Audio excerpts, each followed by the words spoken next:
What's the easiest choice you can make? Window instead of middle seat? Picking a vendor who sends a great gift basket? Outsourcing business tasks you hate? What about selling with Shopify? Whether you're selling a little or a lot, Shopify helps you do your thing, however you cha-ching. Shopify is the global commerce platform that helps you sell at every stage of your business. From the launch your online shop stage to the first real-life store stage, all the way to the did we just hit a million orders stage. Shopify's there to help you grow. Whether you're selling scented soap or offering outdoor outfits, Shopify helps you sell. Wherever and whatever you're selling, Shopify's got you covered. Sign up for a $1 per month trial period at shopify.com/try. Go to shopify.com/try now to grow your business, no matter what stage you're in. Shopify.com/try. Hey guys, before we get into the episode, I wanted to tell you a little bit about Paragons of Earth, the exciting new superhero comic I'm working on with Thomas DJ and Eric Johns. For this comic, we've unearthed a number of obscure and forgotten Golden Age superheroes, plucked them from the depths of the public domain, and completely redesigned and reinvented them for the modern day. It's an exciting cast of characters, and we're throwing them up against the threat of a Lovecraftian apocalypse. It's got action, it's got drama, it's got alternate dimensions and alien worlds, and it's even got a giant shark in a Hawaiian shirt. What else could you want? But in order to make this comic a reality, we need your help. The comic is crowdfunding now, and you can help support it by going to crowdfunder.com/paragonscomic. That's crowdfunder without the e.com/paragonscomic. You'll be able to find that link in the show notes, so please double check if you didn't quite get it. Please help make this comic a reality. We are counting on your support. And now, on with the show.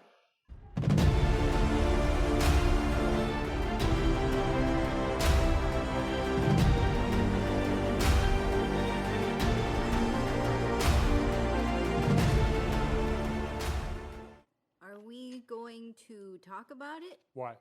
The elephant in the room. What elephant? I guess not then. You're referring to today. Yeah, what's the deal with today? We all made mistakes. For example, you kids were supposed to watch Jack Jack. Babysitting. Well, you guys did the important stuff. We talked about this. You're not old enough to decide about these things. We are old enough to help out. Yeah. Isn't that what you tell us, Dad? Yeah, well, help out can mean many different things. But we're supposed to help if there's trouble. Well, yeah. Aren't you glad we helped today? Yeah, I know, but... You said that you were proud of us. Well, yeah, I was. We want to fight bad guys. No, you don't. You said things were different now. And they were. On the island. But I didn't mean that from now on... So now we've got to go back to never using our power. It defines who I am. We're not saying you have... What? Someone on TV said it. Can we just eat the dinner while it's hot? Did we do something wrong? Yes. No. We didn't do anything wrong. Superheroes are illegal. Whether it's fair or not, that's the law. The law should be fair. What are we teaching our kids? To respect the law. Even when the law is disrespectful? If laws are unjust, there are laws to change them. Otherwise, it's chaos. Which is exactly what we have.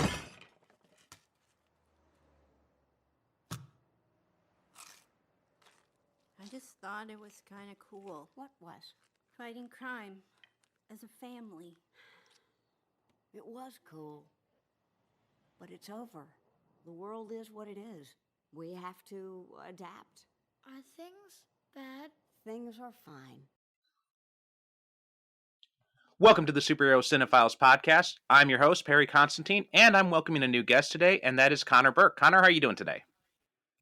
I'm doing great, Perry. How about you? I'm doing pretty good. So why don't you tell the audience a little bit about yourself? Who are you? What do you do? All that kind of fun stuff.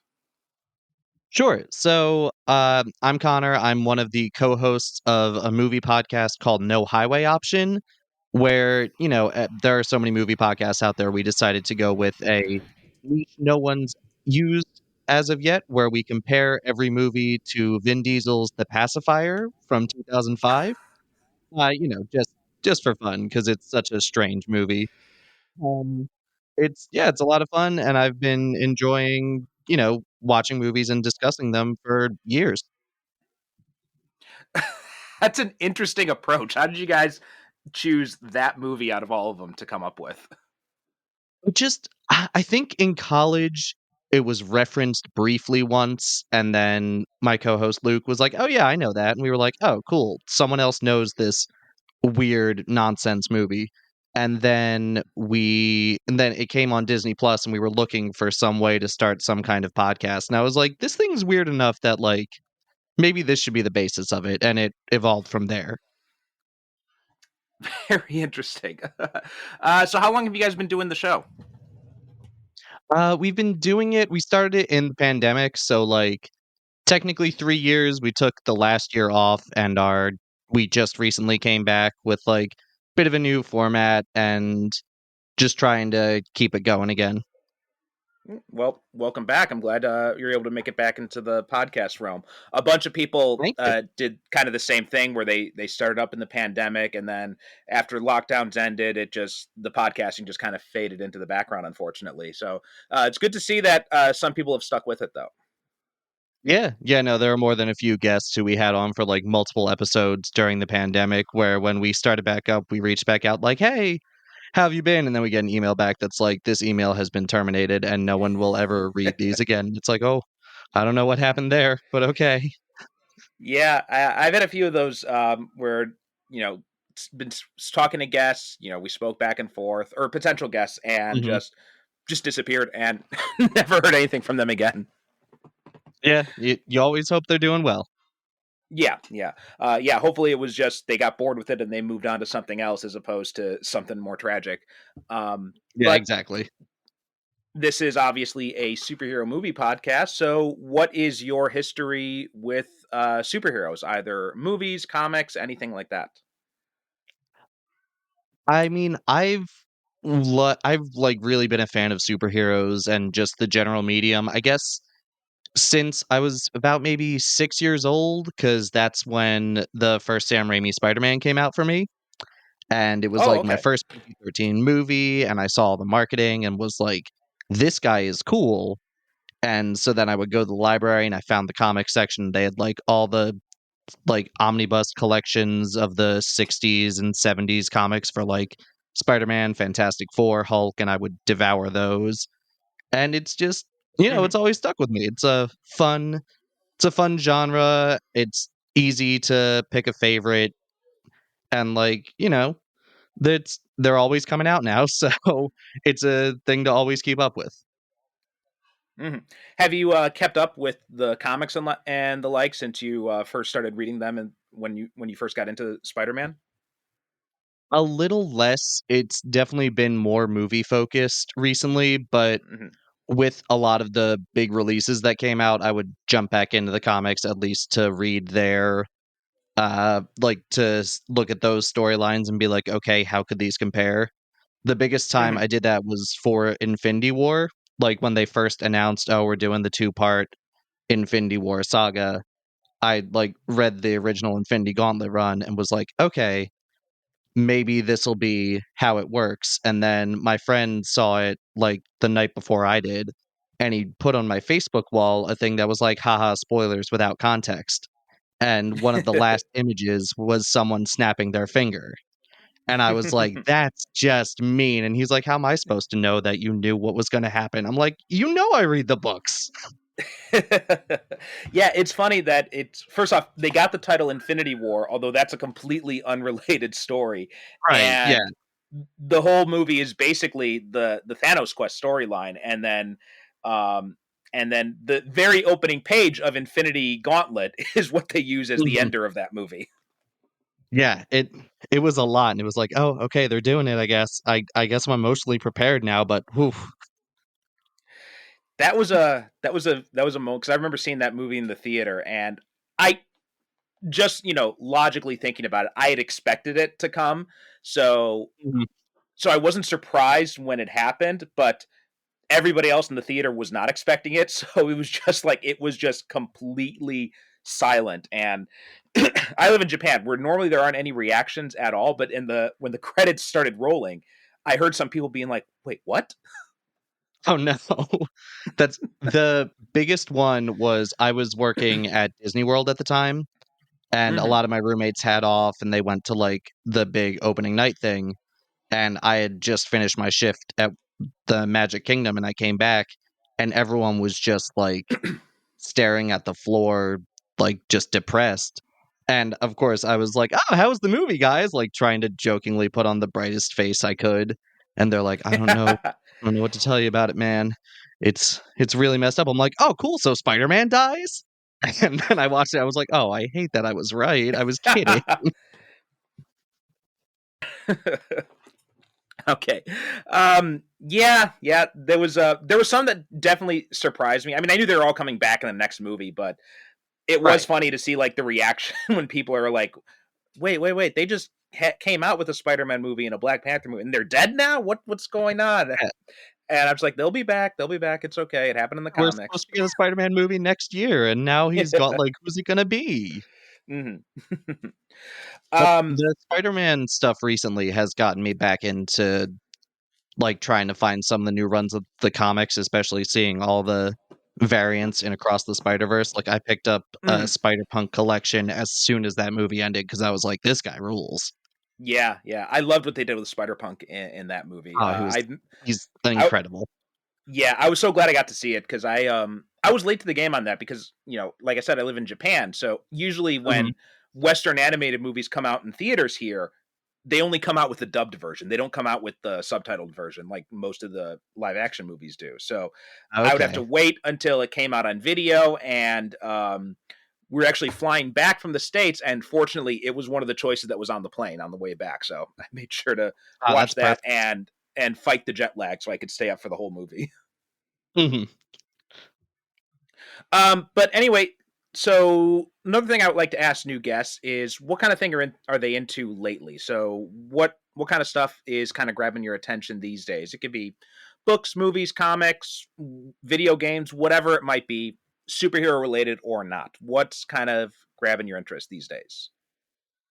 I mean, superhero related to keep it on Spider-Man, I guess. I've been frothing at the mouth for the Spider-Man 2 video game and like just poring over all of the details of the previews for that. Like that's almost been a show in itself. Uh Yeah, sorry, go ahead. no, continue. I was just gonna say that because I don't have a PS5 yet.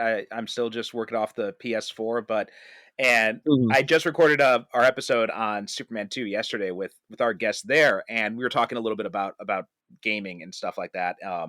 And yeah, there's the Spider-Man 2 game. There's the Wolverine game that's been announced, but nothing else since that Yeah. announcement trailer.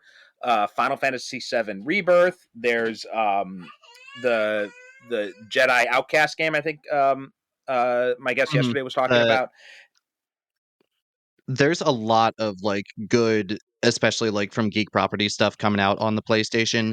I had been Mhm. a Nintendo kid my entire life, like, and then one day I just had the money and saw a thing where it was like, you're guaranteed to get it from Walmart if you like log on this day. And I was like, you know what? They have the two Spider-Man games, like they have the Miles Morales thing. I'm gonna bite the bullet and buy a PS5. Like, what could go Mhm. wrong? And the Spider-Man game and the Miles Morales expansion pack are so much fun and like just made me so excited. And now to see that you can be both of them and Venom's gonna be there, I'm like, this Mhm. is I'm so excited.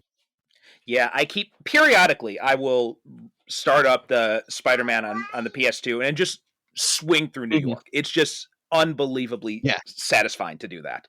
Oh, it's so And much I, fun. I I won't do any missions or anything. I'll just start it up and I'll just go web swinging throughout the entire map. Mhm. Yeah, just find a little crime and then you go, "Oh, okay, I guess," and then move on. Yeah, yeah. So yeah, I told my wife I'd done a back-to-back viewing of the latest one of the latest Spider-Man 2 trailers and then Mhm. the Final Fantasy 7 Rebirth trailer, and I'm just like, okay, I have got to get a PS5 in the next year. It's like becoming You like non-negotiable now. you like presented those 2 trailers on a slideshow being like, "This is why I need this." Well, it's funny when she was pregnant with both our kids, we were Mhm. setting up the baby registry, and I said to her, I'm like, can we put a PS5 on there? And she's like, no, you can't put a PS5 on the baby registry. I'm like, well, why not? I mean, the kid's up at night. We gotta, once you put them to sleep, you're kind of up or you're way. So you got to have something to occupy your time. And, when they get older, they'll want to play it too. I mean, But I that's was not able to logic. convince her. It was logical, Oh. but I was not able to convince her, unfortunately. But yeah, God, I'm so looking forward to getting those at some point, and hopefully finding the time. My kids are hopefully going to be starting preschool in the spring, so I'll have a little bit more There free you go. time as well. Just a little bit of free time. Yeah, And then, it's tough because I do. Speaking of games, I have. I recently got the Maneater game on the PS4. It's the where you play as like this evolving shark, and it's Okay. fun, Oh, but it's right. also it's fun, but it's also kind of monotonous because it takes you a long ass time to level up, and it takes a lot of grinding. Mhm. I feel like And that's I don't know if it's a problem, but, like, that's what I've noticed going from, like, the simple Nintendo, like, side-scrolling Mario stuff to, like, the big AAA games yeah, is just it's so much time to, like, fully get into the game, and, like, there's so much story to go through, and, like, it's great, it's, like, paced well, but I am so used to, like, pick up the thing, play it for 20 minutes, you beat 4 levels, you feel hmm accomplished. And now it's like you play for 20 minutes and you're 3 steps closer to the goal, but not quite there. exactly. Yeah. I've complained about this a lot because now that I get older, now that I have kids, my gaming time is severely limited. So it's not like when I was in my Yeah. 20s and I could sit there playing all night. So Mhm, usually it's like maybe I'll have 30 minutes or an hour at the most to sit and play a game, and mhm. with how long the grinding takes and all that, I'm just kind of like, yeah. And these days, I will start gravitating towards either something familiar or something that's a lot simpler. So I definitely get that Right. feel sometimes, which is why I do appreciate when they do have like cheat codes or stuff like that. I'm like, okay, no, I could just, use the cheat code. I could have max level and just have fun for like 20, 30 minutes. Yeah, just skip forward and have a good time. Yeah. Um, But anyway, today we're talking about The Incredibles 2. Now, funny scheduling thing. We had arranged for someone to come on to discuss The Incredibles, but because of scheduling issues and all that, we're actually not recording that episode until like next month or something like that. So Huh? you're going to have to wait for us to talk about Incredibles 1.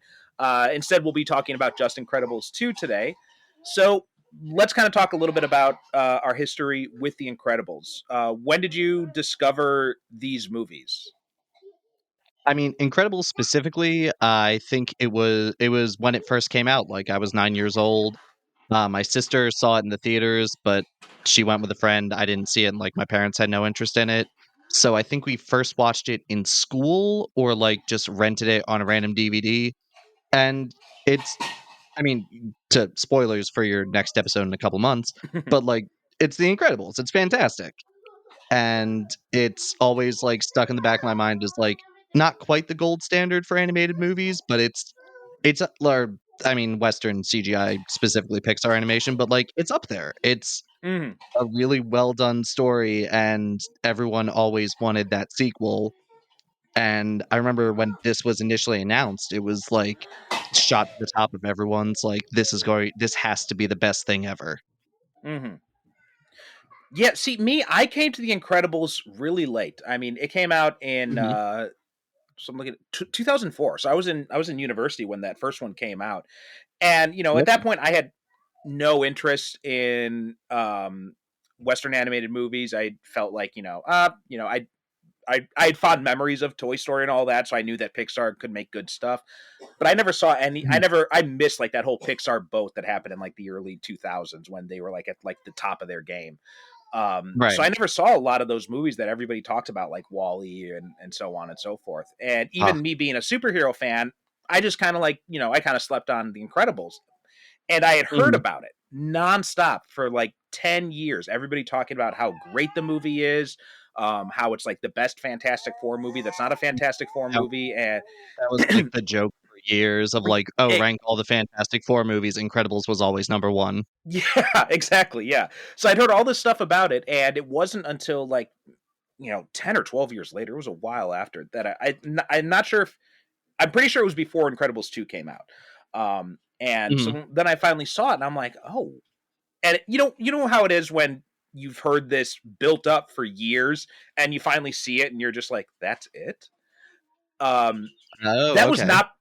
not the case with The Incredibles. Like, this is one of the few Okay, exceptions good. where it's been built up so much by so many people, and I go and I sit and I watch it, and I'm like, it's not going to be as good as everybody says, and I'm expecting to be disappointed.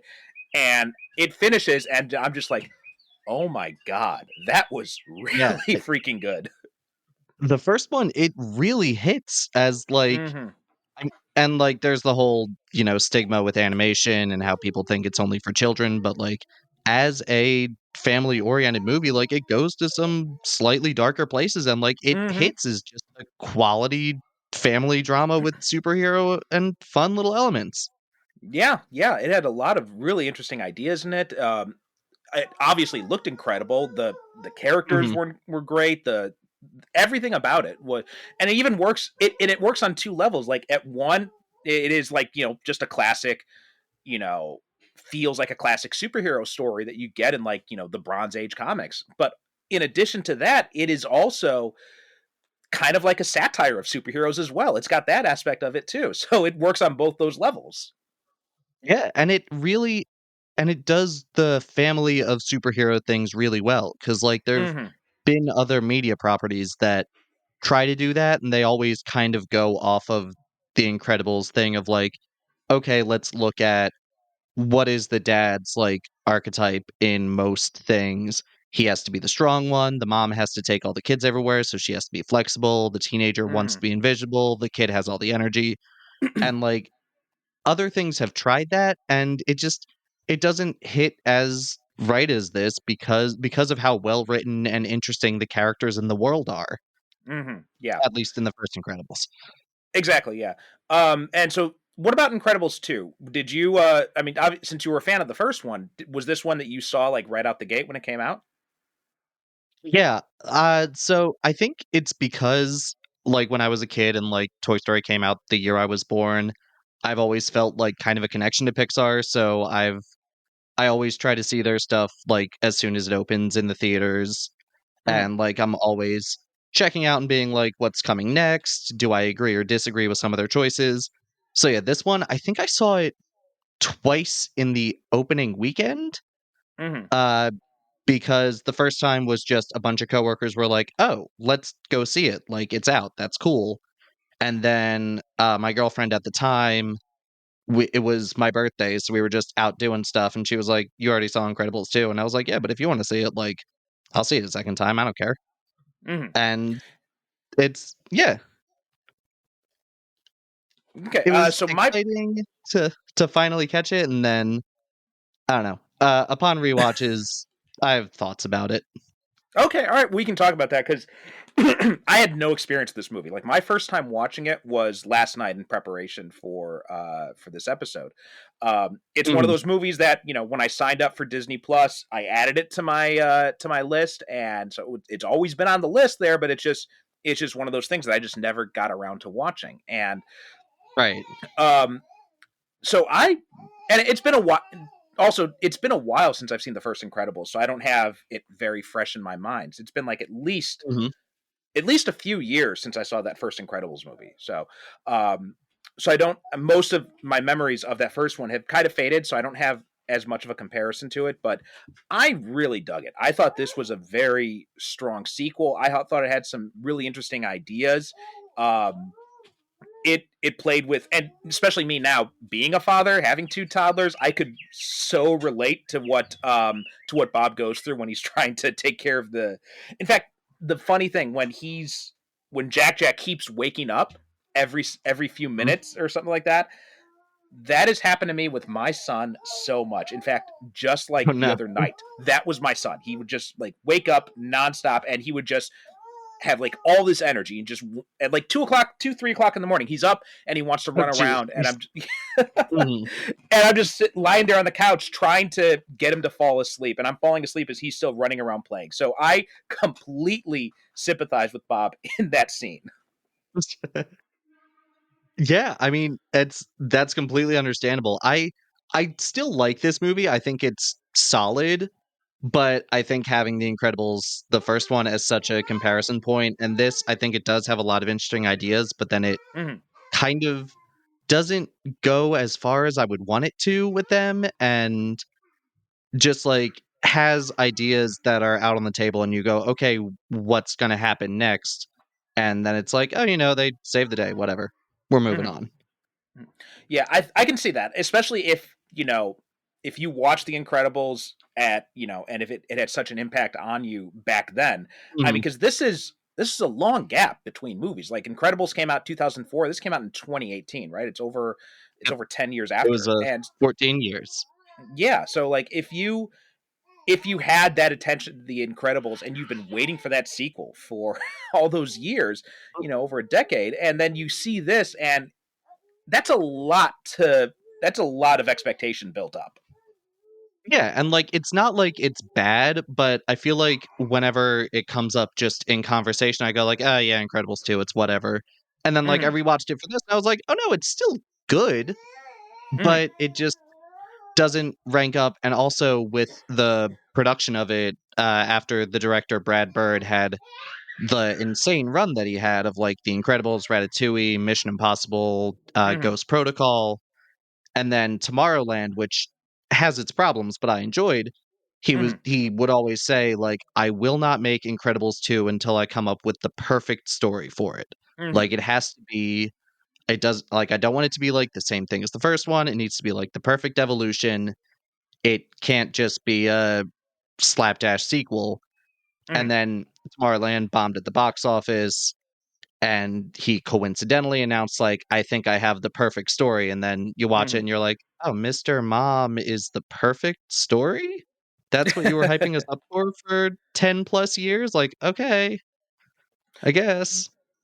I mean, I can see him thinking that, especially again coming from that perspective of having a father, Right. because the first one dealt so much with like I hate my job, and it's like I Mhm. wish I was young again. So it's very much like standard midlife crisis stuff, and this deals with another aspect of it where it's just like having to take on different roles in the family, and so I could relate a lot to it on that level. And I'm not sure what Brad Bird's background is. I'm not sure if he's got a family or if any of that played into him, He because does.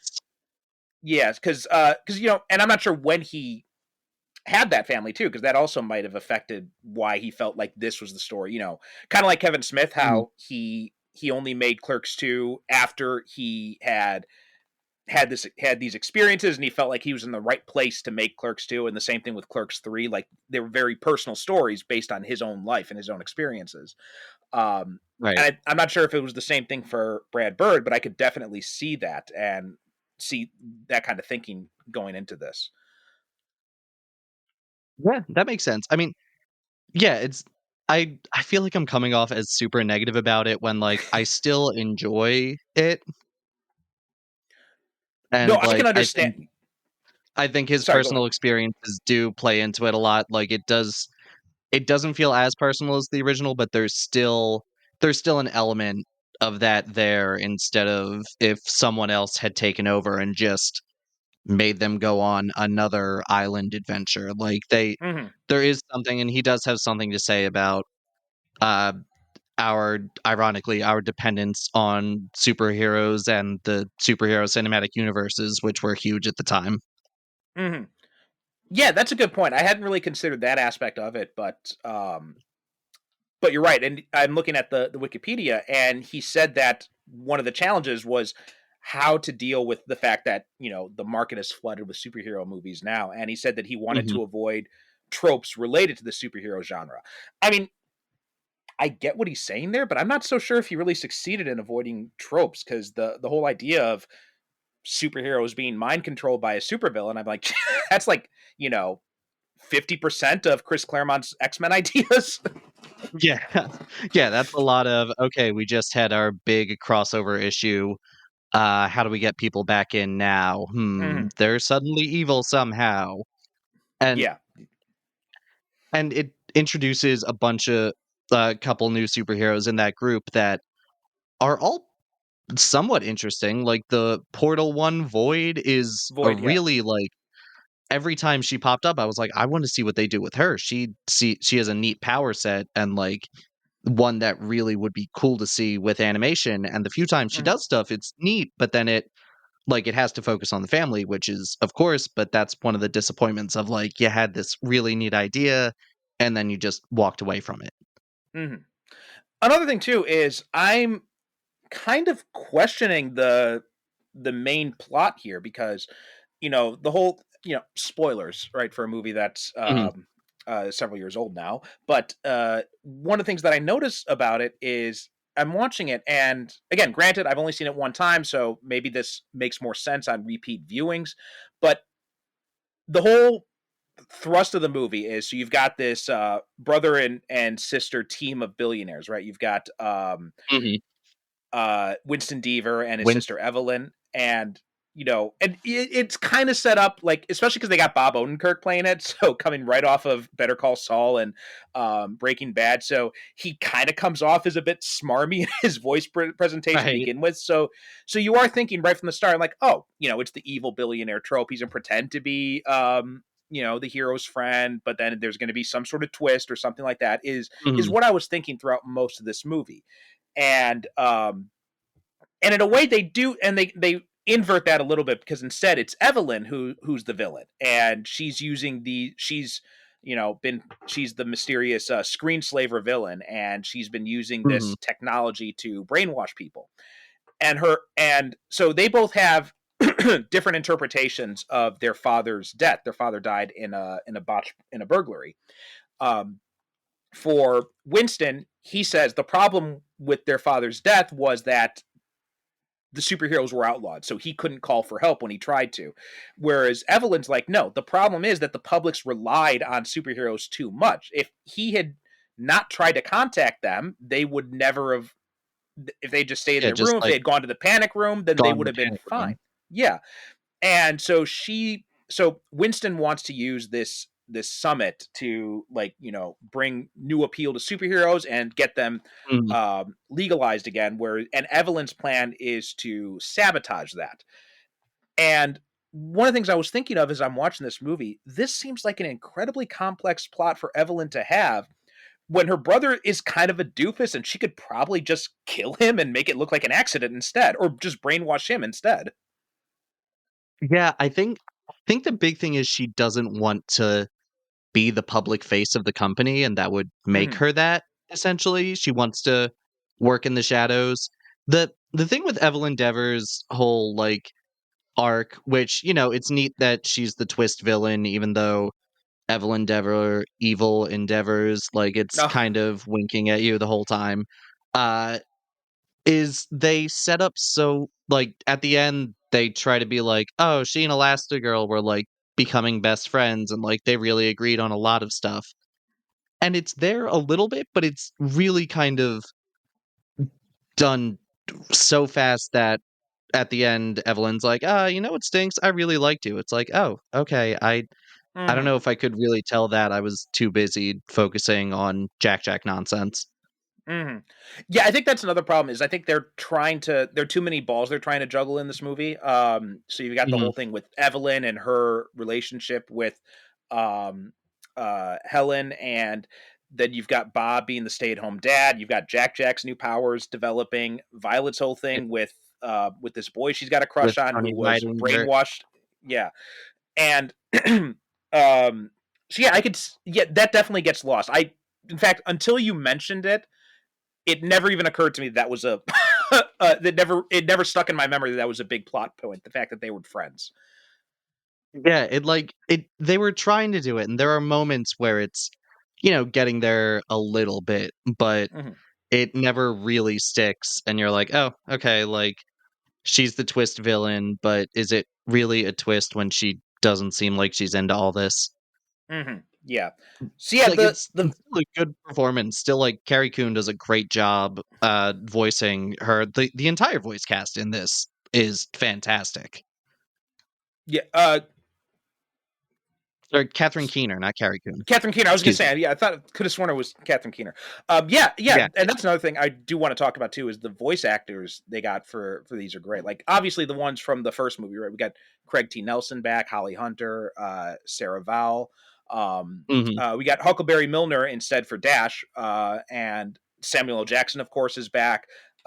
Brad Bird himself again back as Edna, which Yep. I still think it's hilarious when I looked that up and I saw that he was the one who voiced Edna.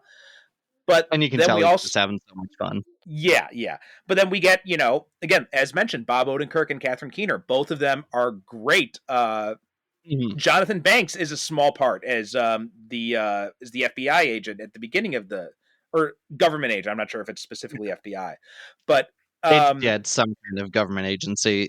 He's replacing an actor who passed away who was in a lot of Pixar stuff, so mhm, it did mhm. take a second to get used to, but he still does a great job. Yeah, it says he replaced Bud Lucky from the first film, who Mhm. died in 2018. So yeah, I didn't even remember that the character from Rick Decker from the first movie, so that did not stick out in my head at all. Um, but yeah, great, bit part he has in there to come in as this FBI guy. Yep, and then he goes, "I'm out," and you're like, "Oh, okay, bye." Guy from the first movie who, like, Hmm. also wasn't in the first movie too much. Yeah. And so yeah, all the cast is great in here. Catherine Keener does do a good job as Mhm. Evelyn, but it just I had trouble really connecting with her motivation and all that. Like when we were dealing with the family stuff, I was super clued into this movie. I was Right. paying attention. I was right in there with all of it. I love the stuff with Elastigirl going on her own, like solo hero career thing too. I like Mhm. and another thing they do really well in both these movies, they find very creative uses for their powers, like the idea of the Elastabike and how it separates while she's Oh, stuck on both sides. Like I'm not sure how it's so practical that cool. is, but it looks awesome. But, like, yeah, and I can't believe that I've never seen anything else do that in anything of just like, Hmm. okay, we have a stretchy character and every superhero needs to have some kind of car for toy sales. So Hmm. let's make it split apart and like she's the rubber band holding it together and she does some neat flips with it and like that chase sequence is great. It is, yeah. In fact, it's funny. My daughter almost never pays attention to movies. She's only 2.5, Mhm. or so Right. she's not quite yet at the age where she can really get into a movie and the story and all that. She's more clued into to music or to the visuals. So like when she loves Moana, she loves what and mostly for the songs more than anything else, and because it's Mhm. very colorful. But and most movies, when I watch, if she's in the room, she just kind of ignores them unless there's a song or something like that or something flashy. But when it came to that chase sequence, she was right there on the couch with me and she was like laughing and jumping all around the place. She was getting so into it. That's awesome. I mean, part of it's visuals, part of it is Michael Giacchino's score because I mean, he's one of the masters. Like he's so good. Hmm. Yeah. What are some other things that stuck out to you that so you mentioned the Evelyn thing. What are some other things that kind of takes it down a step for you in comparison to the first one? Oh, it takes it down a step. Or it can be I or the opposite if stuff that you really liked about it. Either one. Yeah, it just popped up because of the conversation about Elastigirl going out on her own. I do really enjoy how more realistic than other family-oriented movies the Bob and Helen relationship is, Hmm. because Bob doesn't like hide his professional jealousy from her in a way. Like it's when it's her going out on her own, like she recognizes that he's upset about that and he's able to express it while still being proud of her. And Hmm. I like that dynamic instead of him just like simmering and being quiet about like, "Oh no, I'm so happy for you and only you." Like Yeah. he's realistic about it, and I think that's great. And their relationship it is as realistic as it was in the first one. There's a little more goofiness with the Mr. Mom stuff, but it Mhm. still really works. Yeah. I think the maturity that the relationships have Mhm. in both these movies, like it's totally understandable that, he was this big superhero. So he'd naturally expect, and his life is so committed to being a superhero, right? That's something that's so much a part of who he is, and what he wants out of life is to be a superhero again. So when and Helen, she, that was one of the big things in the first movie. She seemed fine with taking a step away from the superhero stuff. And even at the beginning of this movie, when they're talking about it, and they had that whole discussion about the fact that superheroes are outlawed. We should not be doing this. And then for then them to get this offer, and they say, no, we don't want Mr. Incredible. We want Elastigirl to be the one who goes out there. It's totally understandable that he would have some professional jealousy about that, and he'd have some complicated feelings. Like, you can be jealous of the fact that your partner is having this success at something that you really want to do, while also being proud of them. Like, that those two things are those are two thoughts that are possible to have at the same time. And they really show it off well. And it is also interesting. Again, it's an idea that they don't dig into too much, but they don't really dig into it in the first one, to the point that I forgot that it was a plot point about the superheroes being illegal. And how, if you want to go by like character alignment charts, Helen is lawful good about it. Like, superheroes are illegal, we can't do anything about it. And Bob is more neutral, chaotic good about, like, but if it's a law that's preventing people from being people, then it shouldn't be a law, which is an interesting thing to look at and think about. But, for a 100-minute Disney Pixar movie, might not be the thing to dive into. Well, I want to talk about that aspect of it too, because there's some interesting parallels with that in stuff that's happening right now in America, at least. But in addition to that, there's the whole and just going back to the maturity of the relationship. I do love it when these movies or these stories, or because it's on the comic books and TV as well, when they treat the relationship with some degree of maturity. Like, one of the things that annoyed the crap out of me about Spider-Man 3 was how they portrayed Mary Jane in that movie, and how, she's having all this trouble with her career, and she's struggling with it. And Peter is trying to help her, and he's trying to explain to her, he's like, look, I've been there. I've had the public hate me. I've had people write bad articles about me. And he's like, and then eventually things turned around. And he's trying to express to her that the same thing will happen to her. And she's getting pissed off at him about that. And it got very old very fast, and just having that, kind of attitude. And then I compare it to something like, and I've used this example. I know I've used this example like 100 times on this show, but I'm going to keep using it because it is one of the textbook examples I go to now, and that is Superman and Lois. First season of Superman and Lois. Okay. She asked Clark to go cover this town hall meeting, because she's got to do some other investigative reporting stuff. So he's going to go there, and he says, yeah, I'll go there. I'll take notes for you, and I'll record it, and I'll get everything for you. He has an emergency as Superman. He has to go save some people, stop some burglars, or I can't remember exactly what it was, but whatever it was, he goes, does his Superman thing, and he misses the town hall. And later, when he talks to Lois about it, he tells her, he's like, I am so sorry. I was going to go, and then, this thing happened. I had to go there, and I couldn't get back in time. And she's like, look, I know you're Superman. I know that you were saving lives. Logically, I understand that you did what you had to do, but I'm still mad about it. Illogically, I know that's illogical, but it still stings, and I just got to deal with it. And I love that, because it shows how you can handle this in a mature way, as opposed to what would be the stereotypical way would be Lois getting pissed off at Clark. She's like, well, you made a promise and you broke it. It's like, yeah, but he was saving lives, right? So instead of doing it that way, right. And that, she didn't storm off and go make apple pies with Perry White or whatever Mary Jane does with Harry. Yeah, exactly. And I was thinking about that scene as I'm watching this movie, because, obviously Bob is upset, and that makes total sense. And but still, he is mature enough, and he loves his wife, and so he knows that he's going to take a step back. He's going to try to let her have her moment in the sun, even though it stings. And I thought that was great. I thought that was very well handled.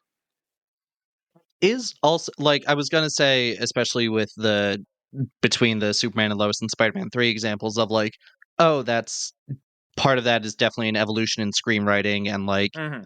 writing characters to be able to explain and process their mental health more and like just what's been more of a trend. But that's also what was happening with the first Incredibles. Like that's how Hmm. their relationship has been. And this didn't miss a beat with the family dynamics. Even if they changed up the not the family dynamics, but the focus of the family a little bit. Like I feel like there was a lot more Violet in Incredibles 2 Hmm. than the first one. I think the first one tried to feature a little more Dash, like becoming braver and understanding how his powers were working. But I love what Hmm. they were doing with Violet in this. I thought her plot line, even though it is kind of less consequential than the rest of the movie, I thought it was just a fun little comedic side thing. And like, yeah, it's a family of superheroes, so like this is a traditional family thing. It just happens to involve invisibility and mind erasing. Hmm. Yeah, and that too, like the dealing with the family dynamic stuff. And again, this is something I have dealt with myself. Like there are times, my wife is still on maternity leave, so usually she'll be home Mhm. taking care of the kids, and then and I'll be at work, and then when I come home, like sometimes she's burnt out, and like she just needs a break. So it's like, okay, I'm gonna take the kids, we're gonna put them in the car, and I'm just gonna drive them somewhere so that you can have just like Right. some time to yourself. Or it's like, you know what, go out, go take a drive yourself, go do whatever you want to do, and then I'll just stay home with the kids. So you and it's one of the things that I think this movie does very well is it does a really good job of showing just how difficult it is being a parent, and being a parent Yeah. solo too. Like it's a lot of work. It's and I could also relate to, not so much to him helping out Dash with his homework, but I could relate to the problems with how they had the change the way that they teach math. And I remember when Common Oh, Core got I introduced. Sorry, go ahead. yeah, I went through those exact conversations with my dad when I was a kid of him trying to teach me math and like us both not understanding the way they were trying to teach it, which is, Mhm. historically why I've never been good at math. Not to blame him, but Yeah, I had remembered when they were complaining about some people I know who well, I wasn't a parent yet, but some people I know who had kids who right. were going through this. And I remember them complaining about Common Core, and I was reading up a little bit on it. I'm like, okay, so it's different from the way that we were taught, but I don't know if that doesn't necessarily mean it's bad, because I think actually if I had learned math the way they're teaching it now, I might have been able to figure it out better, because I always sucked at math myself. The way they Right. taught it to me in school did not help me at all. But I can totally understand why, you've got this thing, you've got this way to do things, and it's been drilled into your head. And then when your kid comes along, he's like, I need your help with this. And he's like, they, I don't know what they're doing here. This is completely different from memorizing multiplication tables or whatever it was. Yeah. And how frustrating it must be to be like, I have to teach my kid, but I have to learn at the same Hmm. time as them. Or like Yeah. only be a few steps ahead, which has got to be rough. Like, I mean, I don't have kids yet, so like I can't fully relate to it, but like it's an understandable universal thing almost.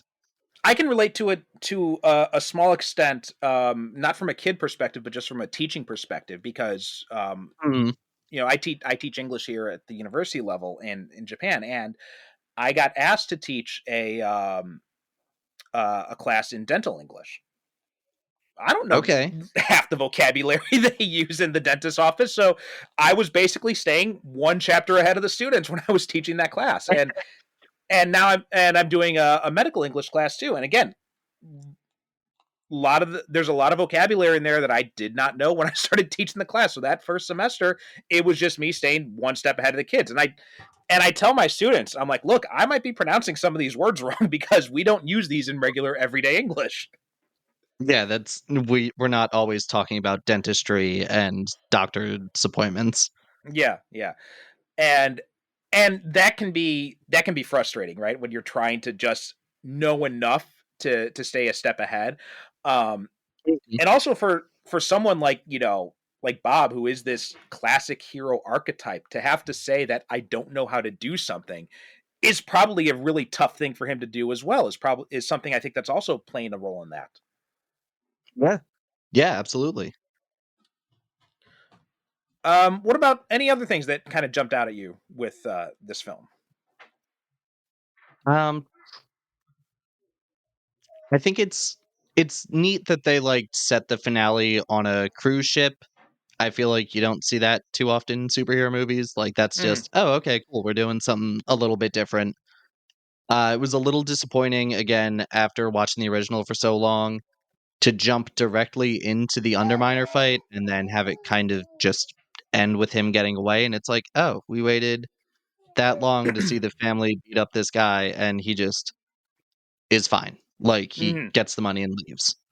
Yeah. So like that little disappointing, but it's I think a big part of the first, especially with the first time I saw this movie in theaters, was I spent so much of the movie thinking about the little short film that was before it instead of really engaging and like being engrossed by this movie, because like how Pixar always has their little short films beforehand. The one that this one was really good. It was just strange. Uh, have you ever What was seen that it? It's short? called No, I Bow. didn't even know about that. Yeah, it's called Bow, and like not to give a lot of it away, but it's uh I believe she's a Chinese American woman, and she is making bao buns for her husband, and she's sad about something you don't know. And then one of the little bao dumplings comes to life, and she raises it as a son.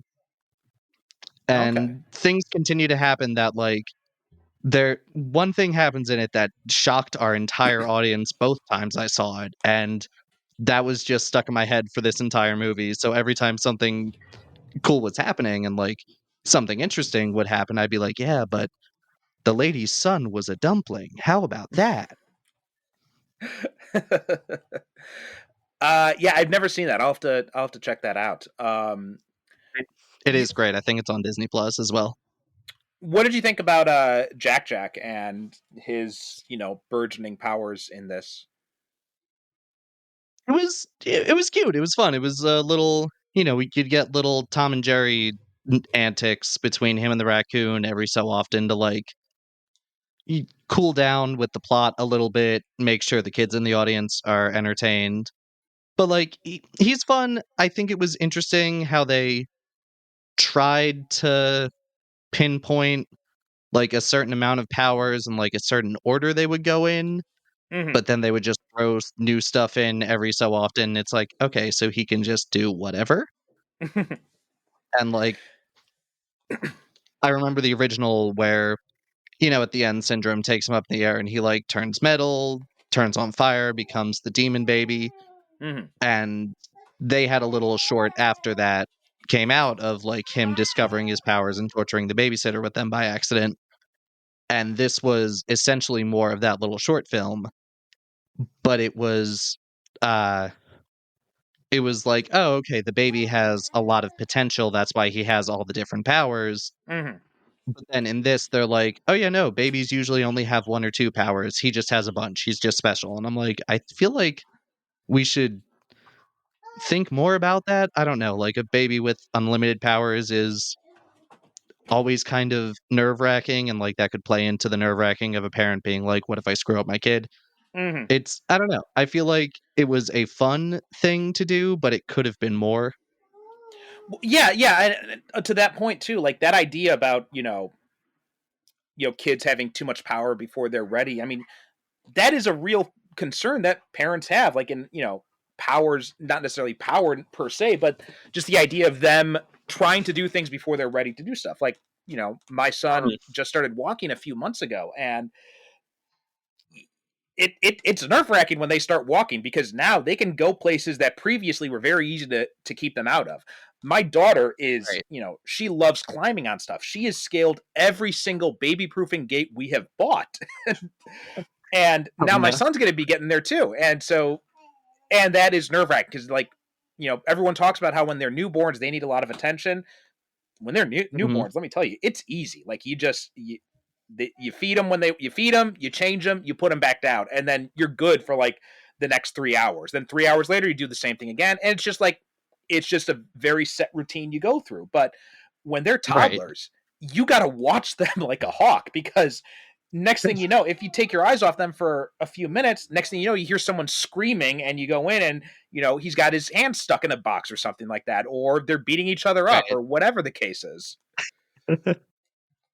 Yeah, no, that's definitely a big part of it. And yeah, so that was such a great thing that they threw in there. And also too, I got a chuckle out of the cookies trigger the demon baby thing, because that is so true. Yeah. Because when my son wants a cookie, if he doesn't get a cookie, he is gonna scream his fucking head off until you give him that damn cookie. Yeah, no, there you can definitely feel like the elements of relatability that they put into, especially Jack's story, well, character arc, I guess, storyline, whatever you want to call it. But yeah, I'm totally with you though. I think that the main plot line, I think one of the big issues with this, and why these, and I don't know how Brad Bird was going to do this, but he said he had a bunch of other plot lines that he had to drop from the film. I don't know where he would have put those in, because he barely had enough space to cover the main plot lines that he was trying to do in what we got. Yeah, from a lot of behind the scenes stuff that I've like heard about Brad Bird as like a director, he seems like he's very intense and has a lot of big ideas and is like, I am going to like put everything I can until this thing is ready to burst and is perfect. And I can really see, especially with the amount of time between the two Incredibles movies, him like really just putting a bunch of stuff on paper and being like, I've got this, I've got this, I've got this, like this is going to be great. I do remember hearing somewhere, and I don't know where it, like if it was confirmed anywhere or not, that they got kind of far in like some kind of robot story with this and then had to scrap it for something. I don't know where did that go. Where I heard that though. Yeah, it might have been because of the long delay between movies, and then because I think the fact that the MCU blew up also gave him some other stuff to comment on too that he wanted to do. I did think it was interesting that they didn't utilize that big gap in time between releases. This basically picks up right after where the first one left off. Yeah. And he said that he didn't want to use like an ellipsis or anything like that to come up with new characters, or to deal with Violet and Dash being adults. He wanted to keep Jack as a baby and all that. And I thought that was, it was not a bad choice, right? I'm not gonna say it's a bad choice, but what do you think? Do you think this works better picking up right after the first one, or do you think it might have been more interesting to utilize that big gap in time? Didn't have to be the full 14 years, but to like pick up like 10 years or even 5 years after where the first one left off. It's tough, because you want the teenage girl dynamic to still be there with Violet, and the way the family unit is set up is great, but at the same time you want to see like how does Jack evolve, like how, if he is, I think they call him a polymorph in the movie, if he does have all of these abilities, does that like affect him as a child, as a teenager, going through all of this, knowing that he's got more powers and like could be the most powerful one in the family? I don't know. I think I'm okay with it being immediately after, like maybe a year or two time jump would have been good, but the biggest issue with it being so soon after the original is after the first one, you had that moment, at least in the audience, of we know Jack has powers, that's hilarious, let's move on. But then you have to go through it again in this one as the rest of the characters discover it. Yeah. I had that because it had been a while since I saw the first one. So when Bob finds out that Jack Jack has powers, I was just like, wait, didn't we already know this? Because the movie does play it like it's a big revelation. And for Bob, it is. But for us, I remember, that my memory was like, wait, I thought he had powers in the first one too. So yeah, that was one thing that I'm just like, it feels like we're kind of retreading the same ground here a little bit. And another thing that's interesting is that Brad Bird said he was inspired for Jack Jack being a polymorph because of the idea about how infants can understand many different languages, right? Like when a child is born, they can replicate all the sounds in all the languages. And then as they key in on one language from their parents and the people around them, the other sounds that they're able to produce, they just kind of like fall into the background because the brain doesn't need to keep those connections alive. So it just focuses on strengthening the connections that need to be there. And I see this with my daughter. She's starting to talk now. She's in a bilingual household, so she can understand both English and Japanese. She can replicate sounds in both languages. And for kids who grew up bilingual, you can hear it when they speak. Like, that's why, my father was British, but because I grew up in America, I went to American schools, I didn't pick up his British accent. If I had only been around him the whole time, then I would have. So that's another idea too. I was wondering about the polymorph aspect. Do these powers remain with him? Does he kind of key in on like one set of powers? That was one of the questions that I was interested in seeing explore a little bit, which I think a time jump both could have helped, or maybe that's something that'd be better saved for like a potential Incredibles 3. Yeah, and I feel like an Incredibles 3 could happen. It really depends on the rest of Pixar's originals. If they keep doing not as well as they hoped at the box office, then like there's a good chance out of desperation, similar to when this was announced, because it was after a not exactly a fallow period, but like people weren't as into like Brave and some of the originals that were being pumped out. It was like a lot of sequels in a row because they were like, we just need guaranteed moneymakers. Yeah. I could see an Incredibles 3 happening like within the next couple of years, but we'll see. And also, Brad Bird's off doing some other animated project that he's been trying to make since the late 90s at Apple, I think. So okay. we'll see what happens. Yeah, and speaking about Incredibles 3, like, Bird said that Pixar's decision to swap the release date for Toy Story 4 and Incredibles 2 cost him a full year of production. So he said he had all these other plot lines that he wanted to use, and he said that those could be used in a third film. Samuel L. Jackson said that he's definitely down for coming back. Yeah, because Samuel L. Jackson sounds like he's having so much fun in these. Oh yeah, definitely. And especially after Secret Invasion, he'd probably want to do something that's a bit more fun. Oh God, something that's actually a little bit engaging. Yeah. I mean, I can talk about that another time, but yeah. But also, there's this article I have, and this is from the Direct. And this is from May of this year, and it says that the Incredibles 3 is more likely than ever before. I don't know this. This mostly seems like it just seems like an article just rehashing the previous stuff and just speculation on it. Right. I think it'd be great to see, and if the cast all wants to return, and this could be a way to, utilize some time and like age up the characters a little bit, and see how things play out when Dash goes from being like a super energetic little kid to like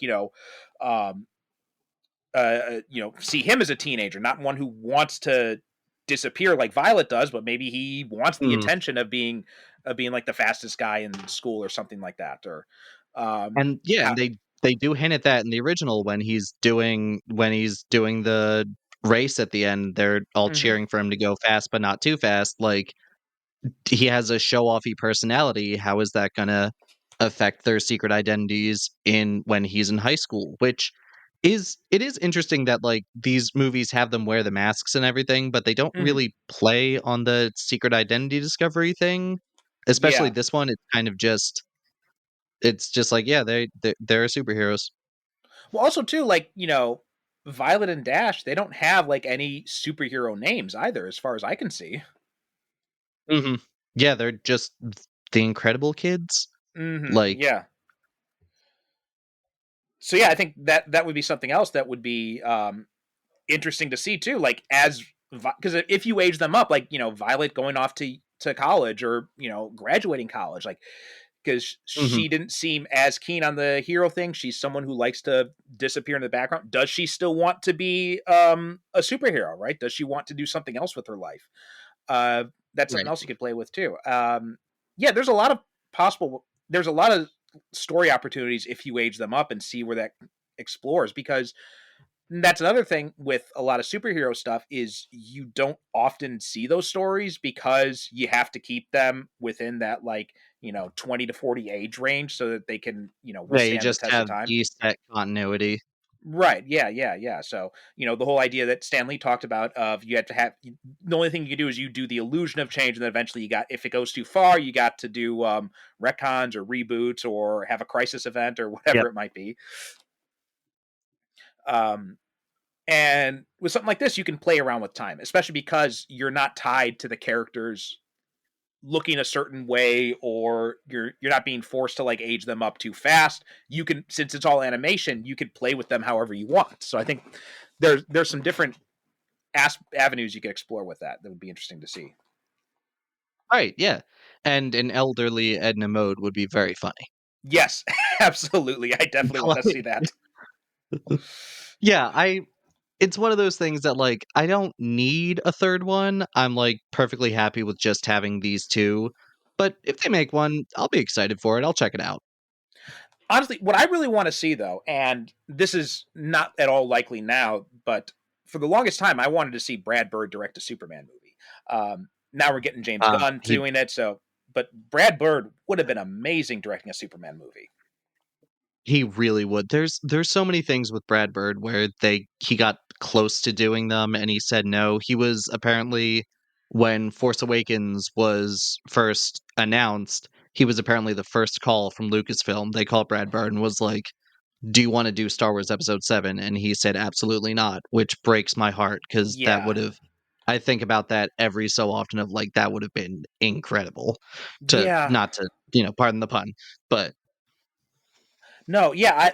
I had never heard about that, but that he and I liked Force Awakens, well enough, but I actually I dig the Last Jedi a lot, and Last Skywalker is the one it's that not. completely, yeah.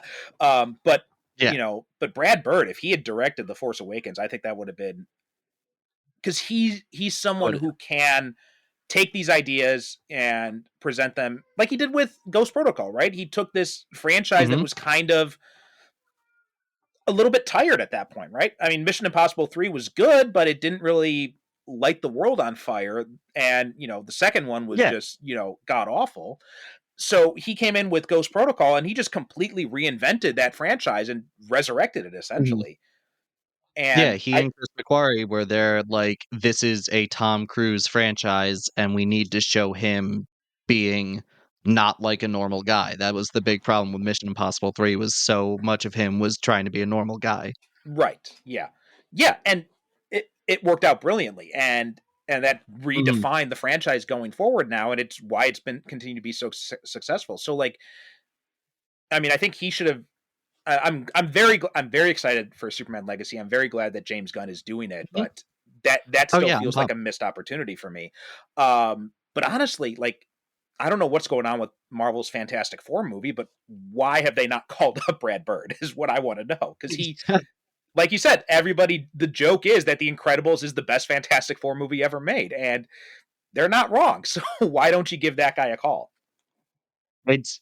It might be one of those things where maybe they thought about it, but or maybe they talked to him and he flat out went, "I already did that. Like, I already have done the family dynamic with superheroes twice now, and like I would rather do it with characters I love than be put into this machine where whatever I do, it'll still have executive producer Kevin Feige oversight Hmm. fingerprints on it." And that's a good point too. Like, it could very well be that he's like, I did the family stuff. If I want to do more family Mhm. stuff, I can do it with my characters, and I can have more freedom doing what I want.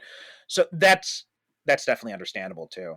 Um, but man, that would be the perfect But, choice. like yeah, and yeah, you can do the family stuff with your own characters if you want, but you could also do it with a big rock monster. Yeah. Okay. Any other things you want to mention about Incredibles 2? I don't know if I have anything else specific. I think the idea of the screenslaver is interesting and tries to like do commentary on phones and like these darn kids got to get off their iPads, Mm-hmm. but it again kind of falls apart when it focuses more on Evelyn. But it's like, it was interesting. They definitely tried something. Yeah, yeah. That was there's some little attempts here at that social commentary stuff that they're good ideas. Like you said, the screenslaver idea and the idea that people are so fixed on their phones. The idea that we're too reliant on superheroes, that being like a commentary on Hollywood, Mhm. and the over reliance on like the on superhero movies and franchises in general. Um, and then also the like you mentioned before, the idea of what good is a law if it stops people from being themselves, and that being very relevant now with like the anti-trans stuff that's going on in Yeah, places I like I was Florida gonna and say there's Texas. stuff going on in Florida that's not good. Yeah, exactly. And I think part of it is when this movie what would have been in production, that stuff was still very nascent, right? It wasn't as Mhm. prominent as it is now. But that's an idea that really kind of struck me when I'm watching this movie. It's like, yeah, that's something worth exploring a little bit more. But it's just dropped after that one conversation, and they never kind of pick up that ball again. So that was a little bit disappointing. Yeah. Yeah, it's they like Screenslaver has his whole monologue of like, you don't play games, you watch game shows, you don't talk to your families, you watch talk shows. And like it's so specifically TV oriented because this Incredibles world is like pseudo 50s, 60s era stuff. But like it's yeah, I do think it's interesting how the Screenslaver's whole thing is you don't talk to your families, you watch shows, you don't play games, you watch game shows, and it's so TV focused because The Incredibles world is like Art Deco 60s ish. And Yeah, that you're th- right. th- That's another interesting idea, and it's another one of those ideas that yeah, I there's think. definitely something there about escapism in general and how it's with our amount of content constantly being pushed out nowadays, superhero or not, that like there is a bit of a dependence on it. But we don't have time to get into all that because we have to watch the baby fight a raccoon. Yeah, yeah. See, I think that's a good way to sum it up. Like it's not a it's a good movie. I enjoyed it a lot, but on Solid. reflection, yeah, very solid movie. It's a very solid sequel, and on reflection, there are these things that just don't quite work as well as I think we would have liked them to work. Mhm. But still a solid movie overall. Yeah, good, but a little frustrating. Yeah. Um, well, that's a good note to end on. So, Connor, why don't you tell people where they can find your stuff? Absolutely. So you can listen to No Highway Option. We release new episodes every Tuesday and follow us anywhere at No Highway Pod. If you want some nonsensical Vin Diesel comparison fun movies that we've done recently that kind of tie into The Incredibles. Our first episode ever was about Zoom, Tim Allen's movie where he teaches superhero children. That's not very good. Um, we talk about a movie where a baby has unlimited power with Son of the Mask recently. I'm trying to think. We haven't really covered that many superhero movies because we have the guests assign us movies, so we don't automatically pick our Mhm. favorites. So it's been an interesting ride. If you want to check us out wherever you get podcasts. Yeah, that's kind of the approach I try to take here too. So that and it's kind of funny the choices you'll get from people. Like you'll get like people requesting like the big ones, but also Mhm. people requesting some very off the wall choices. So it's definitely been it's a cool experience when you let the guests kind of pick the movies themselves. Yeah, within the past couple of months, we've gone from The Matrix and Cloud Atlas to the Winnie the Pooh slasher movie, How was that, which by the way? we still have to watch it, but I'm absolutely dreading it. Okay. Oh, so you haven't done it yet. Okay. Yeah. I follow public domain stuff a lot, and there's been a lot of Mhm. gnashing of teeth about that in the public domain communities. It's with all the Winnie the Pooh stuff now is what if it was messed up and twisted? And it's like, what if you just made it fun and cute like it's supposed to be? It's really Mhm. frustrating. But anyway, well, thanks so much for coming on, Thank you so and much for having everybody. me. Yeah, and everybody make sure to check out Connor's show. And as for us, we are superherocinephiles.com is the website, Super Cinema Pod on Instagram, and Blue Sky. Technically still on Twitter as well, although I'm not over there that much since Elon Musk is a fascist psychopath. Yep. So I'm going to be more on Blue Sky these days. So if you want to get in touch with me, Blue Sky or Instagram are probably the best places, or through the website and through the contact form and all that. Also, you can make sure to sign up for the Patreon page for as little as $1 a month. You get these episodes in advance. Plus, you also get access to Superhero Cinephiles Book Club, where about once a month we talk about comic books and graphic novels. And I have a comic book out as well. So Paragons of Earth, it's at the time of this recording, it's still in the crowdfunding stage, but hopefully by the time you guys listen to this, the crowdfunding will have been completed. It will have been made available, would have met its goals, but you can still purchase it. It's still going to be available at crowdfunder.com/paragonscomic. That's crowdfunder without an E. .com/paragonscomic. That link will be in the show notes. Links to Connor's show will also be in the show notes. Thanks so much for listening, and we will talk to you next time. Thanks for listening to the Superhero Cinephiles podcast. Superhero Cinephiles is produced by me, Percival Constantine, with the support of Zencastr. The show is created by myself and the late great Derek Ferguson, our host emeritus. Visit us on the web at superherocinephiles.com to listen to past episodes or find out how you can be a guest yourself. Support the show by visiting our advertiser links or click the Buy Me a Coffee link on the website to make a one-time donation. You can also support us by visiting crowdfunder.com/paragonscomic. That's crowdfunder with no E. .com/paragonscomic and help support my superhero comic book, Paragons of Earth. We are Super Cinema Pod on both Instagram and Blue Sky, so please be sure to follow us. We'd also appreciate if you could rate and review the show on Apple Podcasts and share us with your friends.